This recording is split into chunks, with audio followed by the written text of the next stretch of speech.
বর্ষার অন্ধকার এক রাতে দক্ষিণ বাংলার এক নির্জন গ্রামে হঠাৎ শুরু হলো এক রহস্যময় কান্না। গ্রামের পাশে যে বাঁশবন, সেখানে কেউ যায় না, কারণ সবাই জানে ওই বনে কেউ আছে। কিন্তু জিয়াদ আর নূর আলম, ওরা দুজন কৌতূহলী কিশোর। তারা ঠিক করল আজ রাতে খুঁজে বের করবেই এই কান্নার রহস্য। প্রতিদিন রাত 11টার সময় এই কান্নার শব্দটা শুনি কাকা। কেউ বলছে ভৌতিক, কেউ বলছে বুনো জন্তু। আমি আর নূর আলম আজ দেখে আসব কি হচ্ছে ওই বনে। না রে জিয়াদ, ওই বাঁশবনে পা দিস না। 25 বছর আগে রাশিদা মরেছিল এইখানে, তার লাশ খুঁজেও পাওয়া যায়নি। তারপর থেকেই ওই বনে কান্নার শব্দ হয়। যারাই গেছে কেউ ফিরে আসেনি।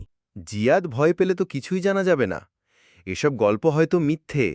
আজ আমরা নিজের চোখে দেখে আসি। চলো দেখে আসি। এই কথা বলে দুইজন রওনা দিল বাঁশবনের দিকে। বাঁশবনে যেতে না যেতেই কান্নার আওয়াজ চারদিকে মেঘে ভরা। ভেসে আসছে কান্নার আওয়াজ।